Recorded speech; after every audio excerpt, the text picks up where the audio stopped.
नमस्कार दोस्तों, स्वागत है आपका हमारे चैनल में। दोस्तों, पिछले एपिसोड में मैंने आपको बताया था कि राष्ट्रपति का निर्वाचन कैसे होता है और राष्ट्रपति की नियुक्ति कैसे होती है और राष्ट्रपति को महाभियोग द्वारा कैसे हटाया जाता है। आज हम देखेंगे राष्ट्रपति के अधिकार, कर्तव्य, शक्तियां तथा उससे जुड़ी हुई अन्य सारी बातें। तो सबसे पहले स्टार्ट करते हैं राष्ट्रपति के निर्वाचन से संबंधित जो विवाद होते हैं, जो अनुच्छेद 71 या 71 के तहत आते हैं। राष्ट्रपति निर्वाचन से संबंधित अगर कोई विवाद होता है, राष्ट्रपति और उपराष्ट्रपति दोनों के, राष्ट्रपति और उपराष्ट्रपति दोनों के चुनाव से संबंधित कोई विवाद होता है, तो इसका निपटारा सिर्फ और सिर्फ उच्चतम न्यायालय मतलब हमारे सुप्रीम कोर्ट द्वारा किया जा सकता है और इस मामले में इसका अधिकार अनन्य और अंतिम है, अर्थात कि इस मामले की सुनवाई केवल उच्चतम न्यायालय या सुप्रीम कोर्ट द्वारा होगी और इसके द्वारा दिया गया निर्णय ही अंतिम होगा, उसके बाद कहीं कोई अपील नहीं होती है। एक बात।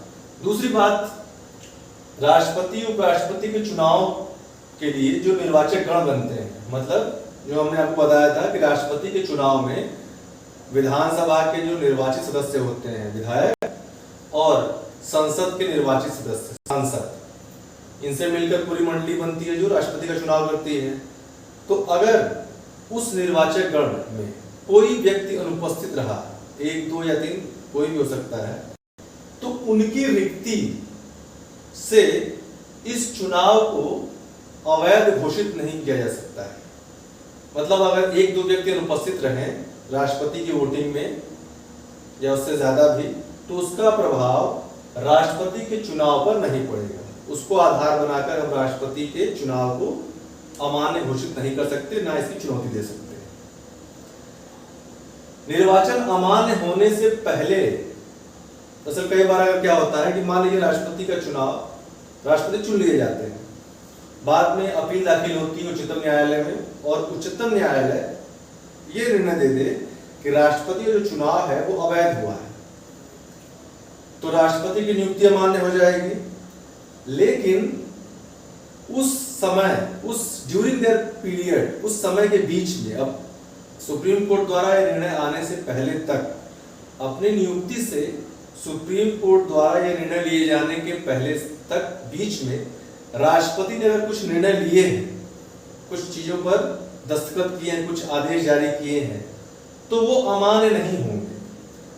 निर्वाचन अमान्य होने से उसके पहले लिए गए जो भी निर्णय है वो अप्रभावित रहेंगे। राष्ट्रपति ने अगर उसके पहले कोई निर्णय ले लिया है तो वो अप्रभावित रहेगा, वो बदला नहीं जा सकता है।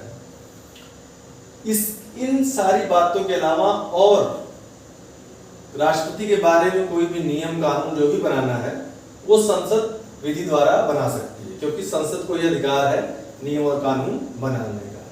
तो ये राष्ट्रपति निर्वाचन से संबंधित जो भी विवाद है वो ये प्रमुख कुछ विवाद हैं जिनके बारे में हमने अभी समझा। अब आगे देखते हैं।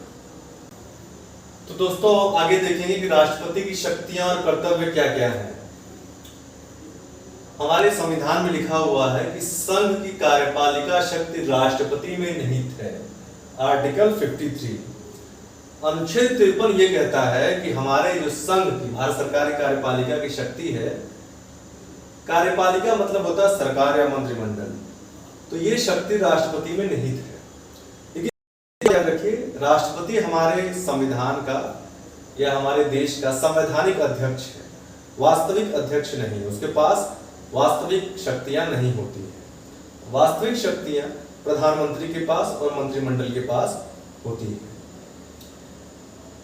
संवैधानिक बंधन क्या क्या है? सबसे पहली बात यह है कि राष्ट्रपति जो है वो मंत्रिमंडल के जो भी मंत्री हैं उनकी नियुक्ति जब भी करेगा तो वो प्रधानमंत्री की सलाह से करेगा। प्रधानमंत्री राष्ट्रपति से जिस मंत्री को, जिस व्यक्ति को मंत्री की नियुक्ति करने के लिए कहेगा, उस व्यक्ति को ही राष्ट्रपति को मंत्री नियुक्त करना होगा। अगर इस मामले में राष्ट्रपति प्रधानमंत्री की सलाह मानने से इनकार करते हैं तो माना जाएगा कि इस राष्ट्रपति ने संविधान का अतिक्रमण किया है, जो कि अनुच्छेद 61 के तहत महाभियोग की श्रेणी में आता है और इसके तहत राष्ट्रपति को उनके पद से हटाया जा सकता है। ये हमारा आर्टिकल 75 75(1) है। ये कहता है कि प्रधानमंत्री की सलाह से ही मंत्रियों की नियुक्ति राष्ट्रपति करेंगे, आर्टिकल 75(1). दूसरी बात है कार्यपालिका शक्ति का प्रयोग मंत्रिपरिषद की सलाह से। जब भी राष्ट्रपति कोई निर्णय लेंगे, कुछ भी करेंगे, तो वो हमेशा मंत्रिपरिषद के सलाह से ही करेंगे। मंत्रिमंडल ही उन्हें बताएगा क्या करना है क्या नहीं करना है। एक्चुअल में हमारे संविधान में इंदिरा गांधी द्वारा 1976 में एक 42वां संशोधन 42 संशोधन किया गया था। 42वां संशोधन जो कि मिनी संविधान संशोधन कहलाता है। इसमें पूरे संविधान के ढांचे को उलट पलट दिया गया था। तो उसी में इन्होंने 1976 के पहले स्थिति काफी अस्पष्ट थी। इसी वजह से राष्ट्रपति की शक्तियां और कर्तव्य और प्रधानमंत्री की शक्तियां और कर्तव्य, इनके बीच में कोई स्पष्ट सीमा रेखा नहीं थी। इस वजह से हमारे देश के जो प्रथम राष्ट्रपति थे राजेंद्र प्रसाद और प्रथम प्रधानमंत्री जवाहरलाल नेहरू, उनके बीच में कई बार कई मसलों पर और मुद्दों पर बड़ी खींचातान हो जाती थी। तो इस फजीहत से बचने के लिए, स्थिति को बिल्कुल स्पष्ट करने के लिए इंदिरा गांधी ने 42वां संशोधन किया 1976 में और इस 74(1) में संशोधन कर दिया और उसमें साफ साफ लिख दिया कि राष्ट्रपति को अपने कार्यों में सलाह और सहायता देने के लिए एक मंत्रिपरिषद होगी और राष्ट्रपति उस मंत्रिपरिषद की सलाह के अनुसार ही कार्य करेगा। तो कार्य करेगा, उसके अनुसार ही कार्य करेगा, ये शब्द डालकर स्थिति बिल्कुल स्पष्ट कर दी गई। मतलब अब से राष्ट्रपति वही कार्य करेगा जो मंत्रिमंडल या मंत्रिपरिषद उससे कहेगी। तो उसके बाद ये स्थिति बिल्कुल स्पष्ट हो गई। ठीक है, तो दोस्तों हमने आपको बताया है कि जो 42वां संशोधन था 1976 में किया गया इंदिरा गांधी सरकार द्वारा, उसके द्वारा संविधान बहुत बड़ा उलटफेर किया गया। उसे मिनी संविधान संशोधन भी कहा जाता है और उसमें राष्ट्रपति और प्रधानमंत्री की शक्तियों को स्पष्ट किया गया और साथ ही साथ राष्ट्रपति की शक्तियों को एक तरह से सीमित कर दिया गया कि राष्ट्रपति केवल रबर स्टाम्प जैसा काम करेगा। लेकिन बाद में जब जनता सरकार आई तो उसने बाकी चीजों को तो वैसे ही रहने दिया, लेकिन उसने राष्ट्रपति के लिए एक और अधिकार उसमें जोड़ दिया कि राष्ट्रपति के पास अगर कोई विधेयक आता है, कोई कानून पास होकर आता है संसद से, उसकी अनुमति के लिए साधारण विधेयक या कानून 3 प्रकार के होते हैं। साधारण विधेयक, संविधान संशोधन विधेयक और तीसरा है धन विधेयक। धन विधेयक के मामले में राष्ट्रपति को कोई शक्ति नहीं है। धन विधेयक अगर आएगा तो राष्ट्रपति को उस पर साइन करना ही करना है। संविधान संशोधन विधेयक राष्ट्रपति के पास आने से पहले सदन के दोनों सदनों से 2/3 बहुमत से पास होकर आता है। कोई भी संविधान संशोधन 2/3 बहुमत से पास होकर आता है, तो एक तरह से संसद की उस पर स्पष्ट मंजूरी होती है। तो वहां भी राष्ट्रपति अब रोक नहीं सकता संविधान संशोधन विधेयक को।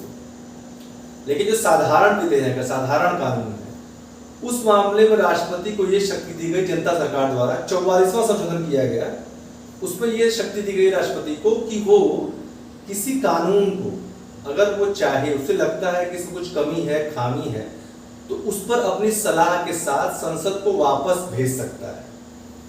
अब संसद उसमें चाहे तो परिवर्तन करे राष्ट्रपति की सलाह के अनुसार और चाहे तो परिवर्तन ना करे, जैसा था वैसा ही रह के दोबारा पास करते।